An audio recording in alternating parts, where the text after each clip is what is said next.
Praise the lord. సహోదరులు భక్సింగ్ గారి అనుభవంలో దేవుడు తనకు బయలుపరిచిన దైవ మర్మములు.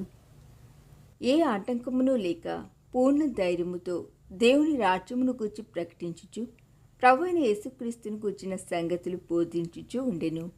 అపోస్తల కార్యములు 28:31 ఈ వచనంలోని మొదటి భాగమైన ఏ ఆటంకమును లేకుండా అను పదమును జాగ్రత్తగా గమనించవలనని కోరుచున్నాను.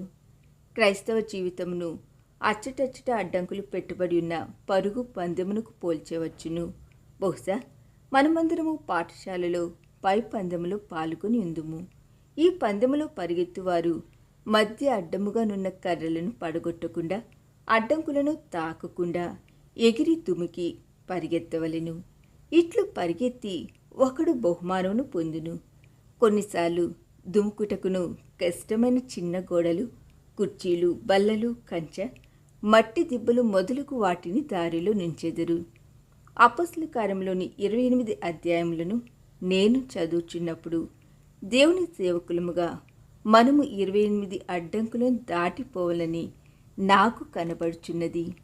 ఏ ఆటంకమును లేక ఈ అడ్డంకులలో ప్రతి దానిని దాటుటకు ఎంత అద్భుతమైన రీతిని, పరిపూర్ణమైన రీతిని పరిశుద్ధాత్మ దేవుని సేవకులలో పనిచేసిన గమనించి తిని. మనము దేవుని సేవించుచున్నప్పుడు ఆయన మనతో ఉన్నాడని గుర్తించగలిగినచో ఆయన ముందు ప్రతి కొండయు కరిగి ప్రవహించిపోనట్లు చూడగలము. దేవుని సేవలో ఆయన సేవకులకు ముందున్న కొన్ని అడ్డంకులను ఆయన కృపచేత ఎట్లు దుమికిపోయిరో, ఎట్లు కొండలు కరిగి ప్రవహించిపోవడో చూచిరో కొంతవరకు చూచటం మన ఉద్దేశము. ఆయన వెళ్ళుచుండగా వారు ఆకాశం వైపు తేరి చూచుచుండిరి. ఇదిగో తెల్లని వస్త్రములు ధరించుకున్న ఇద్దరు మనుషులు వారి యొద్ద నిలిచిరి. అపోస్తల కార్యములు 1:10 వారు జయించవలసిన మొదటి అడ్డంకు ఇది. యేసుక్రీస్తు ప్రభు పరలోకమునకు కొనిపోబడెను. ఆయన వెళ్ళిపోయెను. ఆ కొద్దిమంది శిష్యులు నిస్సహాయముగా పరలోకం వైపు తేరి చూచుచుండిరి.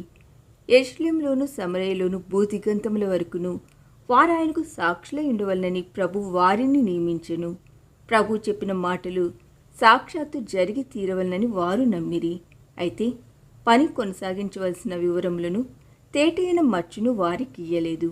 కాబట్టి వారు తమలో తాము ఇట్లనుకొనిచుండిరి, ఎచ్చట ప్రారంభించెదము, ఏమి చేయవలెను? యెరూషలేములో ఎన్ని దినములుండవలెను? సమరయలో ఎంతకాలం ఉండవలెను అని వారు ఎరుగులాగున ప్రభు కొన్ని విధులను నియమించినచో బాగుండేది. అయితే ఏ వివరములను రాసి ఇయ్యకయే ఆయన వెళ్ళిపోయెను. పరిశుద్ధాత్మ శక్తి వారిపైకి వచ్చే వరకు యెరూషలేములోనే వేచి ఉండవలని మాత్రమే ఆయన వారికి ఆజ్ఞాపించెను. సంఖ్యలో వారు చాలా తక్కువ. ఇదే గొప్ప సమస్య. దీనికి తోడు వారు జయించవలసిన 3 పర్వతములు వారి ముందుండెను.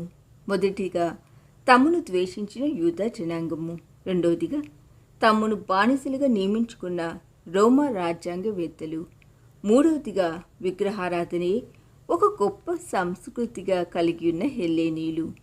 దేవుని యొద్ద నుండి వర్తమానము కానీ ఆజ్ఞ కానీ పొందిన వెంటనే మనకు మనమే ఒక ప్రశ్న వేసుకొనవలెను. ఎట్లు ప్రారంభించదము? ఈ బాధ్యత చాలా గొప్పదనియు, మనము పని చేయవలసిన రీతి ఇతరులు ఇంతకు ముందు చేసిన రీతి కాదనియు అనుకొనవచ్చును. ఈ ప్రజలు చాలా కఠినులు, మనకు చాలా శ్రమలు కలుగుచున్నవి, ఎట్లు ప్రారంభించవలనో తెలియకున్నది. కాబట్టి పని చేయవలసిన విధము అతి స్పష్టముగా మనకు తెలియజేయబడవలెను అని మనమందుము. అయితే దేవుడు అట్లు పని చేయడు. మన స్వంత తలంపులకు, ఉద్దేశములకు బద్ధుడై దేవుడు పని చేయడు. ఆయన పని ప్రారంభించే వరకు మనము ఓపికతో వేచి ఉండవలని ఆయన కోరిక. శిష్యులకు కలిగినట్లే వాస్తవముగా మనకు కూడా ఇది గొప్ప సమస్య. ఏ విషయమును గూర్చి అయినను దేవుడు నీతో మాట్లాడుచున్నట్లయితే ఓపికతో వేచి ఉండుము. దానిని గూర్చి నీ సహపని వారితో వాదించి తర్కించవద్దు. వారు నీకు సహాయం చేయలేరు.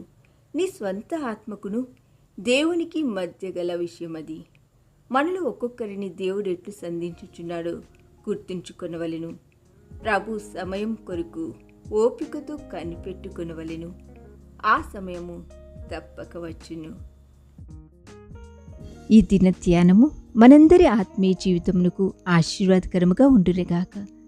ఆమేన్.